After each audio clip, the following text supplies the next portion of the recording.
김어준은 민당의 호메인입니다. 민당 사람들은 그 호메인을 줄줄 따라가는 김어준표 입법 독재가 현실화되고 있습니다. 이쯤이면 민당은 민주정당이 아닙니다. 스스로 해체하는 것을 심각하게 고려해야 합니다. 윤상현 의원입니다.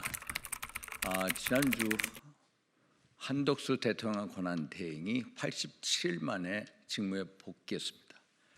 그런데 민당은 한덕수 대통령 권한 대행이 오늘까지 40여 헌법재판관 후보자를 임명하지 않으면 또 재탄핵을 하겠다고 합니다.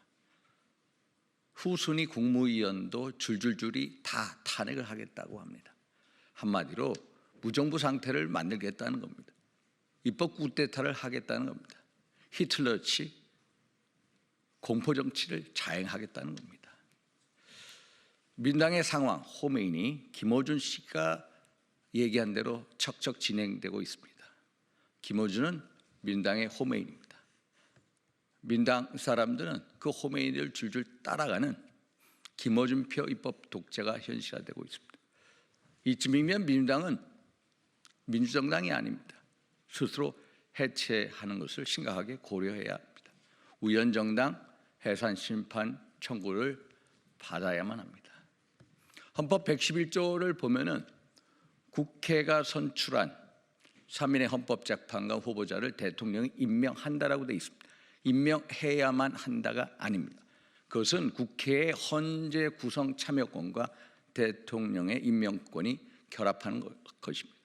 만약 후보자, 솔직히 국회가 선출한 게 아니라 민당이 선출한 후보자입니다. 여야 합의가 안 된 후보입니다. 그런데 민당이 아시다시피 탄핵 소추단을 맡고 있습니다. 기소 입장입니다. 그런데 재판관을 기소하는 기소자가 재판관, 판결하는 사람까지 다 지명하겠다. 이것을 한마디로 탄핵 심판 결과를 조작하겠다는 겁니다. 그래서 이를 반대하는 것입니다. 과거 박근혜 대통령이 탄핵당한 이후에 황교안 대통령 권한 대행이 이선의 헌법재판관 후보자를 탄핵 심판 선고가 이루어진 다음에 임명을 했습니다. 박한철 헌재소장 후임자도 당시에 임명하지 못했습니다. 왜 그러냐?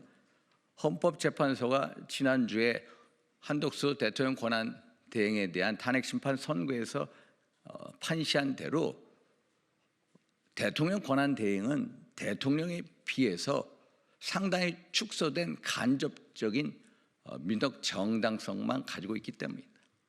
지난주 판결문에 보면 헌법재판관 내부는 한덕수 대통령 권한 대행이 헌법재판관을 임명하지 않는 것이 국민 신임을 배반한 경우가 아니라고 했습니다. 또 한 분은 이렇게 사실상 상당기관 임명을 거부해도 결코 위헌위법이 아니라고 했습니다.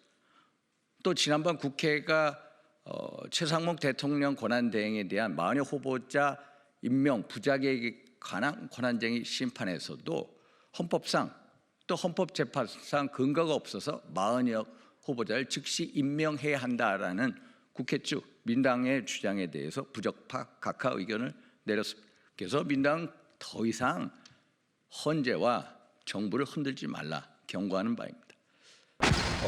제가 말씀드린 대로 줄탄핵을 하겠다. 줄탄핵. 그런데 자세히 한번 보십시오.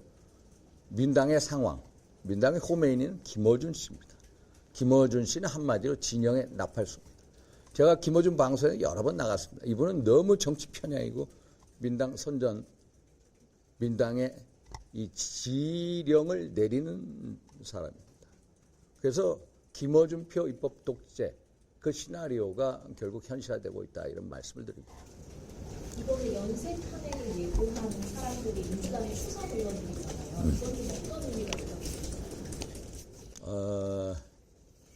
이제 한번 보십시오. 그 주도한 사람들 보면은 김어준 뉴스공장에 자주 나가는 사람들이고 거기에 나가면은 김어준 씨가 계속해서 이런 시나리오를 제시해 왔습니다. 그래서 그분들이 주동이 돼서 이것을 원내 지도부에게 촉구하는 형태를 띄었는데 아마 내일 오전에 민당 원내 지도부가 어떻게 할지 아마 윤곽이 나올 것이다 보고 있습니다. 지금 떠도는 민당발 시나리오는 내일 당장 박찬대 원내대표가 이제 이런 식의 주장을 펼 거다라고 예상된 시나리오는 있습니다. 그래서 이게 갈지 안 갈지를 모르겠습니다. 우리 권성동 원내대표께서도 뭐 70몇 분을 내란 선동으로 쳤고요. 이쯤이면은 우연정당 해산 심판 제소를 해야 됩니다. 제가 그걸 계속 생각해 오고 있는데 이것은 정말 우연정당 해산 심판 청구할 수 있는, 제소할 수 있는 사유가 된다. 이런 말씀드립니다.